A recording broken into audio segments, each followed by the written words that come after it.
तो कभी भारत के नक्शे को गौर से देखा है? वो जो लकीरें हैं, वो सिर्फ जमीन को नहीं बांटती, उनके पीछे कितनी कहानियां हैं। आज हम उन्हीं कहानियों को समझने के लिए एक सफर पे निकलेंगे, एक जियोग्राफिकल टूर, भारत के पड़ोसियों से मिलने का। तो चलिए, सबसे पहले एक सीधा सा सवाल। भारत के पड़ोसी देश कितने हैं? जमीन वाले भी और समुद्र वाले भी, दोनों को मिलाकर सोचिए जरा, क्या लगता है?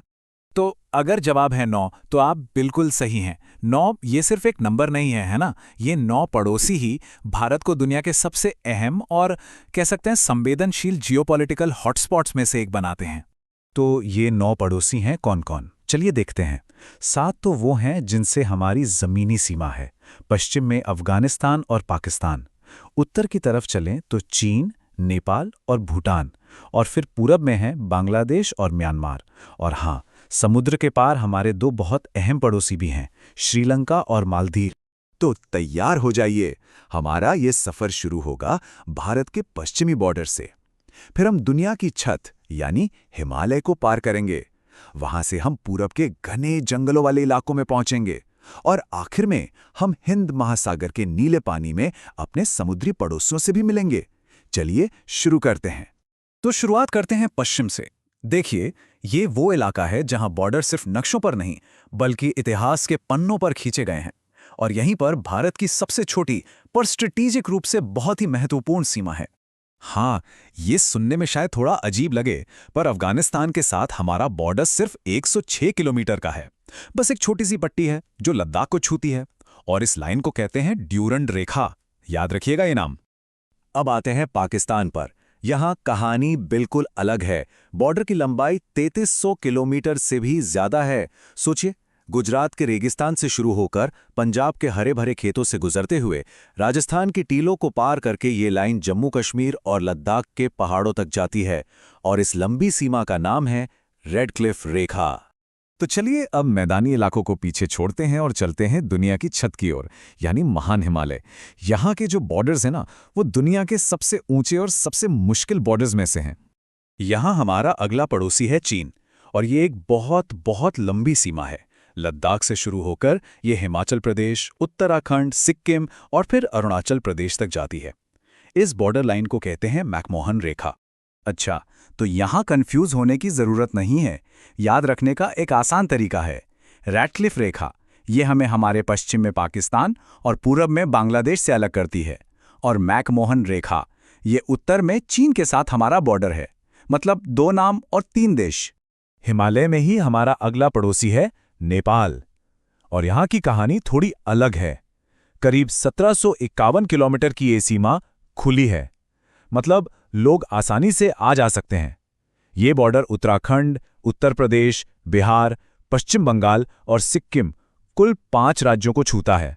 नेपाल से थोड़ा और पूर्व की तरफ बढ़ें तो आता है एक बहुत ही शांत और खूबसूरत देश, भूटान। करीब 700 किलोमीटर का ये बॉर्डर भारत के 4 राज्यों सिक्किम, पश्चिम बंगाल, असम और अरुणाचल प्रदेश से जुड़ता है, और ये दोनों देशों के बहुत ही गहरे रिश्तों की निशानी है। तो चलिए, अब हम अपने ज़मीनी सफ़र के आखिरी पड़ाव पर हैं, भारत का पूर्वी हिस्सा। ये वो इलाका है जहां नदियां, घने जंगल और ऊंचे पहाड़ मिलकर दुनिया के सबसे कॉम्प्लेक्स बॉर्डर्स में से एक बनाते हैं। और यहीं पर है भारत की सबसे लंबी, जी हां, सबसे लंबी इंटरनेशनल सीमा। अंदाजा लगा सकते हैं किस देश के साथ? ये है बांग्लादेश। 4000 किलोमीटर से भी ज्यादा लंबा बॉर्डर है हमारा इनके साथ। और हां, याद है रेड क्लिफ रेखा? वो पाकिस्तान के साथ भी थी और यहां बांग्लादेश के साथ भी है। ये लाइन हमारे 5 राज्यों को छूती है। और यहाँ एक बहुत ही दिलचस्प बात है त्रिपुरा को लेकर। त्रिपुरा भारत का अकेला ऐसा राज्य है जो तीन तरफ से एक ही देश बांग्लादेश से घिरा हुआ है। जरा नक्शे पे सोच के देखिए, कितना यूनिक है ये। तो हमारी जमीनी यात्रा का आखिरी स्टॉप है म्यांमार। यहाँ भी 1600 किलोमीटर से ज्यादा लंबा बॉर्डर है जो भारत के 4 बहुत ही खूबसूरत उत्तर पूर्वी राज्यों से होकर गुजरता है, अरुणाचल प्रदेश, नागालैंड, मणिपुर और मिजोरम। तो जमीन का सफर तो हो गया पूरा। अब चलिए थोड़ा रुख करते हैं समंदर की लहरों की ओर, दक्षिण की तरफ, जहां हमारे कुछ पड़ोसी पानी के उस पार हमारा इंतजार कर रहे हैं। भारत और श्रीलंका को जो पानी की एक पतली सी पट्टी अलग करती है, उसे कहते हैं पाक जल संधि या पाल्क स्ट्रेट।